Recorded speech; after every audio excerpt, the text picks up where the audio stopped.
ज्यादा अच्छे मत बनो, नहीं तो हमेशा दुखी रहोगे।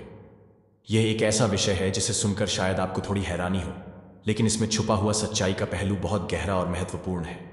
सच कहा है किसी ने इस दुनिया में, तुम जितने सीधे बनोगे लोग तुम्हारा उतना ही फायदा उठाएंगे। इस दुनिया में तुम जितने भोले बनोगे और दूसरों को अच्छा करने के बारे में सोचोगे तो तुम्हारे साथ उतना ही बुरा होगा और लोग तुम्हारा उतना ही फायदा उठाएंगे। सही बात है, जंगल में जो पेड़ जितना सीधा होता है उसे उतनी ही जल्दी काट दिया जाता है। इसलिए आजकल के ज़माने में न तो बहुत ज़्यादा सीधा होना अच्छा है और न ही बहुत बुरा होना अच्छा है, या यूं कह लो कि आजकल ज़्यादा अच्छा बनना आपके लिए दुखों का कारण बन सकता है। कुछ लोगों की आदत होती है कि वे कभी किसी को ना नहीं कह पाते। अपना काम छोड़कर वे दूसरे काम करते हैं, अपना नुकसान करवाकर भी दूसरों का फायदा करवाने के बारे में सोचते हैं।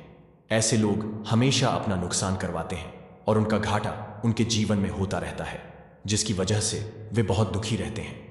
लेकिन इस आदत को वे कभी नहीं छोड़ पाते। यह कहानी उन्हीं लोगों के लिए है जो ज़रूरत से ज़्यादा अच्छे रहते हैं और ज़रूरत से ज़्यादा दूसरों के बारे में सोचते हैं। अपना ख्याल छोड़कर उन्हें दूसरों की फिक्र होती है। वे लोग इस कहानी को अंत तक ज़रूर सुने, क्योंकि यह कहानी आपकी ज़िंदगी बदलने वाली है। बात उन दिनों की है जब रामपुर गांव के लोगों की ज़िंदगी सीधी सादी और ईमानदारी पर आधारित थी।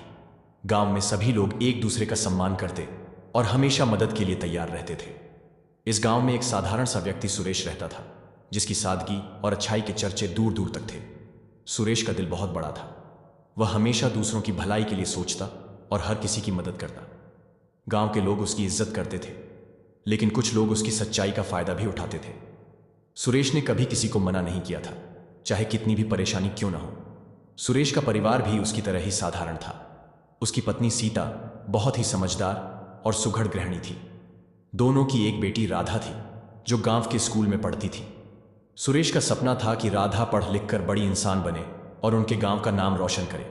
एक बार विजय शेठ ने सुरेश से कहा, सुरेश, क्या तुम मेरी भैंसों को कुछ वक्त के लिए देख लोगे? मुझे कुछ काम से शहर जाना है, इसीलिए क्या तुम इनका ख्याल रखोगे? सुरेश ने बिना सोचे समझे हाँ कह दी, क्योंकि वह दिल से बहुत अच्छा था। उसे लगा कि गायों का देखभाल तो आसान है, चारा डालना और पानी देना है, और क्या। उसने कहा, जी मैं ऐसा कर पाऊंगा, आप बेफिक्र रहिए।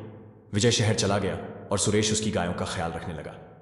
वह उन्हें समय पर चारा देता, उनका ख्याल रखता और उन्हें पानी पिलाता। लेकिन उस रात बहुत तेज तूफान आया और तूफान में गाय घर से गायब हो गई। वे वहां से भाग गए। सुरेश चिंता में पड़ डीडीएच गया।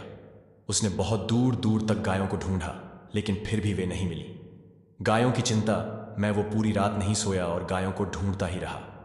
उसके मन में ख्याल आया कि अब वह विजय शेठ को क्या जवाब देगा, गाय कहाँ चली गई।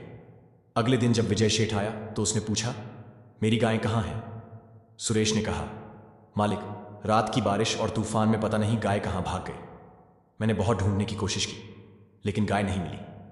विजय शेठ गुस्सा हो गया और बोला, तुम झूठ बोल रहे हो। दरअसल तुमने मेरी गायों को बेच दिया है और उन पैसों से अमीर बनना चाहते हो, सच तो यही है। सुरेश ने कहा, नहीं शेठ, आप मेरे बारे में गलत सोच रहे हैं। मैं ऐसा सोच भी नहीं सकता और नहीं ऐसा हूं। ये झूठ है। मैं सच कह रहा हूं, मुझे नहीं पता गाय कहां भाग गई, लेकिन मैंने बहुत ढूंढने की कोशिश की। मैंने गायों को नहीं बेचा है, और मैं ऐसा क्यों करूंगा? विजय शेठ ने कहा, क्योंकि तुमने मेरी गायों को बेच दिया एक दिन के लिए। मैंने तुम्हें गायों का ध्यान रखने को कहा और तुमने अपनी असलियत दिखा दी। मैं तुम्हें बहुत अच्छा समझता था, लेकिन तुम बहुत बुरे हो। अब मैं तुम्हारी शिकायत पंचायत में करूंगा, तब देखूंगा फैसला क्या होता है, और तुम्हें मेरी गायों के पैसे देने पड़ेंगे। सुरेश के लाख समझाने के बाद भी वह नहीं माना और बात को पंचायत तक ले गया। पंचायत में उसने कहा, मुखिया जी, सुरेश ने मेरी गायों को, जब मैं उसे सौंपकर शहर गया था तो रात में गायों को बेच दिया। मुखिया ने पूछा, क्या यह सही बात है? सुरेश ने कहा, नहीं मुखिया जी, ऐसा कुछ नहीं है। मैंने गायों को नहीं बेचा। दरअसल बारिश और तूफान में गाय पता नहीं कहां भाग गई और मैंने बहुत ढूंढने की कोशिश की, लेकिन फिर भी वे नहीं मिली।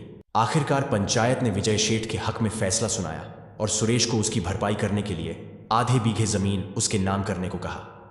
सुरेश को न चाहते हुए भी ऐसा करना पड़ा, क्योंकि गाय अब नहीं मिली। सुरेश खुद को कोस रहा था कि उसने क्या कर दिया। उसने तो भलाई के लिए हाँ बोला था, लेकिन फिर भी उसका नुकसान हो गया। सुरेश के घर वाले बहुत समझाते थे कि वह दूसरों के लिए ज्यादा अच्छा बनना छोड़ दे, नहीं तो हमेशा उसे नुकसान ही होगा। लेकिन सुरेश पर इसका कोई असर नहीं होता। एक बार फिर ऐसी ही एक और कहानी हुई। एक दिन की बात है, सुरेश अपने खेत में काम कर रहा था जब गांव के मुखिया भोलाराम ने उसे बुलाया।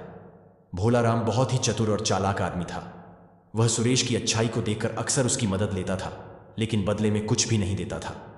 भोलाराम ने कहा, सुरेश, मेरे खेत में कुछ समस्या हो गई है, क्या तुम मेरी मदद कर सकते हो? सुरेश ने बिना सोचे समझे कहा, हाँ मुखिया जी, बताइए क्या करना है। भोलाराम ने अपने खेत में लगी फसल की देखभाल का काम सुरेश को सौंप दिया। सुरेश ने बिना किसी संकोच के काम करना शुरू कर दिया। सुरेश के दिन का एक बड़ा हिस्सा भोलाराम के खेत में बीतने लगा। इस कारण से वह अपने खेत और परिवार को ज्यादा समय नहीं दे पाता था।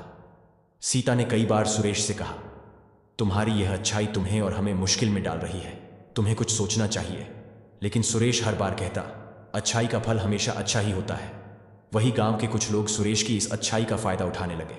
एक दिन गांव के ही एक और व्यक्ति किशोर सुरेश के पास आया और बोला, सुरेश, मेरे घर की छत टूट गई है, क्या तुम मेरी मदद कर सकते हो? सुरेश ने फिर से बिना किसी हिचकिचाहट के हामी भर दी। सुरेश की इस अच्छाई का असर उसकी खुद की जिंदगी पर पड़ने लगा।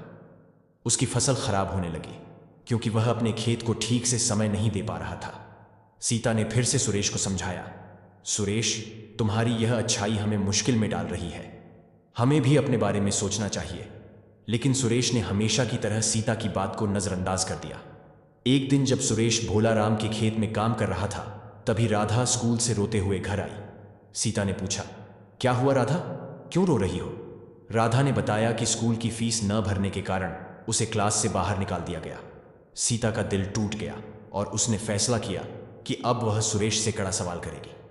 सीता ने सुरेश से कहा, सुरेश, अब बहुत हो गया, तुम्हारी अच्छाई के कारण हम सब मुश्किल में हैं। तुम्हें अब सोचना पड़ेगा कि क्या सही है और क्या गलत।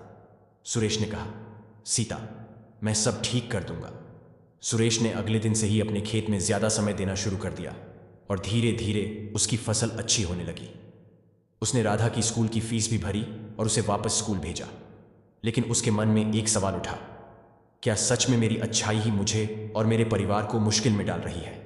सुरेश ने सोचने की ठानी कि वह अब हर किसी की मदद नहीं करेगा, बल्कि सोच समझकर ही किसी की मदद करेगा। उसने भोलाराम और किशोर से भी साफ साफ कह दिया कि अब वह सिर्फ अपने परिवार और अपने खेत के लिए ही काम करेगा। धीरे धीरे सुरेश की जिंदगी पटरी पर आने लगी। उसकी फसल अच्छी होने लगी और राधा भी अच्छे नंबरों से पास होने लगी। सीता भी खुश थी कि सुरेश ने आखिरकार सही निर्णय लिया। गांव के लोग भी सुरेश की नई सोच का सम्मान करने लगे। सुरेश ने सीखा कि ज्यादा अच्छा बनना भी हमेशा सही नहीं होता। कभी कभी हमें खुद के और अपने परिवार के बारे में भी सोचना चाहिए। अच्छाई का मतलब यह नहीं कि हम अपनी और अपने परिवार की खुशी को नजरअंदाज कर दें। सुरेश की यह कहानी हमें सिखाती है कि संतुलन बनाना बहुत जरूरी है। हमें हमेशा दूसरों की मदद करनी चाहिए, लेकिन अपने परिवार और खुद की भलाई को भी नजरअंदाज नहीं करना चाहिए। यही सही मायने में अच्छाई है। तो दोस्तों, अगर आपको ये कहानी अच्छी लगी हो तो इस वीडियो को लाइक करें, चैनल को सब्सक्राइब करें और कमेंट में हर हर महादेव, जय श्री कृष्णा जरूर लिखें। धन्यवाद।